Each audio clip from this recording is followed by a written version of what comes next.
এই ঝাল পিঠাটা কীভাবে বানিয়েছি চলেন আমরা সেই মূল রেসিপিতে চলে যাচ্ছি। পিঠাটা আসসালামু আলাইকুম। আজকে দেখাবো চিতই পিঠা। চিতই পিঠাটা আমি দেখাবো অন্য রকম করে, সেটা আপনারা কেউ এখনও বানান নাই। তা আমি এটা বানাবো আজকে ঝাল চিতই পিঠা, তার সাথে মাংস থাকবে। আশ্চর্য হচ্ছেন কীভাবে বানাবো? আচ্ছা, আমি এটা কিন্তু ভিজা চাল নিয়েছি। এখন এই চালটাকে পানি ঝরিয়ে নিয়েছি। এখন চালটা একটা জগে দিয়ে দিব, ব্লেন্ডার জগে। সম্পূর্ণ চালটা এখানে যেটুকু ধরবে সম্পূর্ণটাই ধরবে, কারণ এখানে চাল বেশি না। এখানে আপনার এক পট দিয়ে আর আধা পট দিয়ে আমি চালটা নিয়েছি। তো এইখানে পুরো চালটা এই ব্লেন্ডারে এটা সুন্দর একটা পেস্ট হবে, খুবই আঠালো ধরনের, দেখতেই তো পারবেন। তো দেখতে থাকুন। তো এখানে নিয়ে নিচ্ছি ঝালের জন্য কাঁচামরিচ, কয়েকটা গোলমরিচ আর দারচিনিটা কিসের জন্য নিয়েছি জানেন? এটা একটা ফ্লেভারের জন্য, সুন্দর একটা ঘ্রাণ আসবে। যেহেতু মাংসের ভিতরে থাকবে দারচিনি, আর কত সুন্দর একটা লোভনীয় খাবার হবে। তাহলে আমি এটাকে ব্লেন্ড করে নিচ্ছি। এখন দেখাচ্ছি, এটা ব্লেন্ড করা শেষ হয়ে গেল। আর কত সুন্দর একটা মসৃণ একটা ডো হয়ে গেছে। দেখুন সব কিন্তু একসাথে মিশে গেছে। কাঁচামরিচ, আপনার গোলমরিচ আর আপনার চালের গুঁড়া, খুব সুন্দর একটা মসৃণ একটা ডো হয়ে গেছে। আর এটা কিন্তু আপনি এই ডোটা দিয়ে কাচিয়ে নিচ্ছে। এখানে যেগুলো আছে না, সেগুলো আমি হাত দিয়ে কাচিয়ে নিচ্ছি। যদি পানি লাগে তাহলে পানি অ্যাড করবো, এই জগের মধ্যেই করে নেব, ব্লেন্ডার জগে। আর যদি না লাগে তাহলে আর কিছু করার দরকার নেই।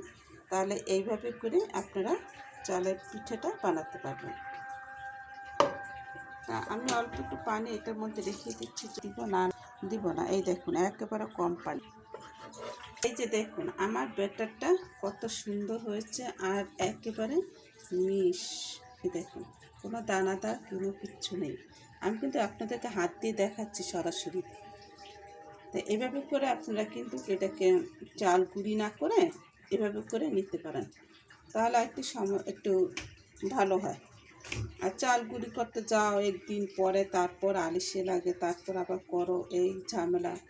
তার জন্য এই বুদ্ধিটা করে নিলে সবচেয়ে ভালো হয়। তাহলে এখন এটার মধ্যে যা যা দিয়ে দেবো সেগুলো দেখাচ্ছি আপনাকে। দিয়ে দিচ্ছি প্রথমে পেঁয়াজের কলি কুচি করে কাটা, আর দিয়ে দিচ্ছি এখানে পেঁয়াজ, কারণ কাঁচামরিচ এখানে অলরেডি দেওয়া, তার জন্য আর এখানে আর কাঁচামরিচটা দিব না। সামান্য একটু গাজর দিয়ে দেব, যেহেতু এটা চিকেন দিয়ে বানানো হবে, তার জন্য আমি এখানে সব কিছু অ্যাড করে দেব। আমি এখন দিয়ে দিচ্ছি এখানে লবণটা আপনারা স্বাদ বুঝে লবণটা দিয়ে দিন।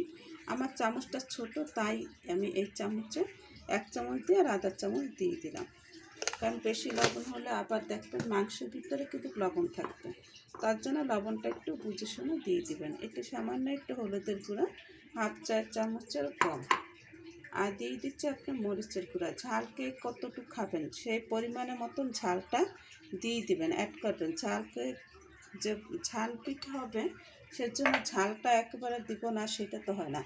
তা ঝালটা আবার বেশিও দিব না, সেটাও হয় না। তাই একটু বুঝে শুনে আর কি ঝালটা দিয়ে দিবেন। তো এই দেখুন এখন ব্যাটারটা আমি সুন্দর করে এটাকে মিশিয়ে নিচ্ছি। অন্য দিক দিয়ে আমার মাংসটা হয়ে গেছে। সে মাংসটা এখন হাত দিয়ে ছিঁড়ে নিব, বা কাঁটা চামচ দিয়ে ছিঁড়ে নিতে পারেন। তো এখন ব্যাটারটা সামান্য অল্প সময় এটা রেখে দিচ্ছে, মাংসটা একটু অল্প সময়ের মধ্যে ছিঁড়ে নেব। এখন এটাকে ছিঁড়ে টুকরো টুকরো করে নেব। দিয়েছিলাম একটু ওইটা ব্লেন্ডারটা ধুয়ে আপনাদেরকে দেখিয়ে নিয়েছিলাম। তা এখন এই পানিটা আমার একেবারে ঠিক আছে, আর পানি দেওয়া দরকার হবে না। তা এখন আমি দিয়ে দিচ্ছি এখানে এটা দিব, তার জন্য একটু ডিজাইন করে নিচ্ছি আর কি। এই ডিজাইনটা না করলে হবে, আর যদি ধনেপাতা থাকে তাহলে ধনেপাতা দিয়ে ডিজাইনটা করে নিতে পারেন। তা এখন আমি পিঠাটা দিয়ে দিব। পিঠা প্রথমে আমি অল্প করে এখানে দিয়ে দিচ্ছি, তারপর মাংসটা দিয়ে তারপর আবার দিয়ে দেব। এই যে দেখুন মাংসটা আমি দিয়ে দিলাম, একটু মাংসটা একটু বেশি করেই দিয়ে দেবেন। কারণ মাংসটা আমি হাত দিয়ে একেবারে ঝুরঝুরে করে নিয়েছি। তা এখন আমি পিঠার গোড়াটা দিয়ে দিলাম। তো পিঠাগুলো একটু বড় বড় হবে আর দেখতেও সুন্দর লাগবে, খেতেও ভালো লাগবে। গাজর কুচি এটা দিয়ে দিলাম দেখা সৌন্দর্যের জন্য, আর কিছু না। আপনাদেরকে দেখাচ্ছি পিঠাটা কেমন হয়েছে। আর পিঠাটা দেখবেন, দেখতেই খুব অপূর্ব লাগবে। এই দেখুন কত সুন্দর লাগছে।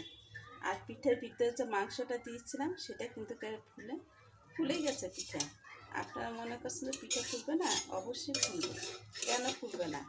যে সুন্দর করে ব্যাটারটা করে নিয়েছি সেই তুলনায় পিঠাটা আমার এত সুন্দর করে ফুলেছে। দেখুন ভিতরে কোনো কাঁচা নেই, আর সুন্দরভাবে পিঠাটা হয়ে গেছে।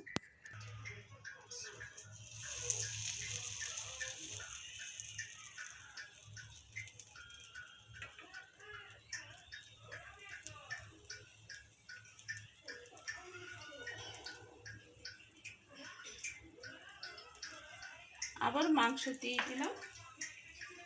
তারপর আবার এভাবে করে আমি আবার আপনাদেরকে আবার দেখাচ্ছি পিঠাটা। এভাবে করে আবার দিয়ে দিলাম, কোনো দিকটা যেন ফাঁকা না থাকে সেইগুলো ভরে দিলাম। এখন দিয়ে দেবো উপর থেকে একটু গাজর।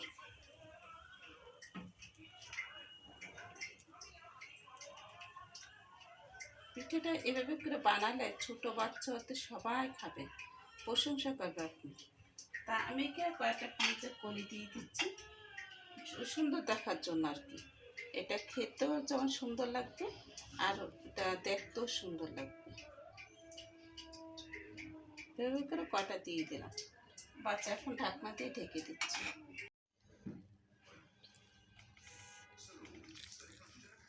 সব পিঠা তো বানিয়ে ফেললাম। শীত যাওয়ার আগে ঝাল পিঠাটা খেয়ে নেন। এত সুন্দর পিঠা আপনারা পাবেন না, তাও মাংস দাও পুরে ভরা। আর এই পিঠাগুলো দেখতে যেমন সুন্দর, খেতে সেরকম মজা। আপনাদেরকে একটা ভেঙে দেখাচ্ছি মাংস কীরকম করে দেওয়া হয়েছে। এই যে দেখুন, এগুলো কিন্তু সব মাংস, আর ভিতরে কোনো কাঁচা বা কোনো কিছু নেই। এরকম করে পিঠাটা একবার হলো বানিয়ে খেয়ে দেখুন। আমি তো খাবো এই সস দিয়ে, আপনারা কি দিয়ে খাবেন? আর এটা হলো আমার বানানো নিজের হাতের চাটনি। এটা রেসিপিটা আপনাদের লিঙ্কে আছে, আপনারা দেখে নিতে পারেন। তাহলে আমার রেসিপিটা আপনাদের কাছে অবশ্যই ভালো লাগবে। ভালো লাগলে লাইক শেয়ার কমেন্ট করবেন, পাশে বেল বাটনটা ক্লিক করবেন নিত্য নতুন রেসিপি পাওয়ার জন্য। বন্ধুরা সবসময় তো দেওয়া যায় না, তো ফাঁকে ফাঁকে দিই, আপনারা রাগ করবেন না কেউ, আর আমার পাশেই থাকবেন। আজকের মতন বিদায় নিচ্ছি বন্ধুরা, ভিডিওটা শেয়ার করে দিবেন। আল্লাহ হাফেজ।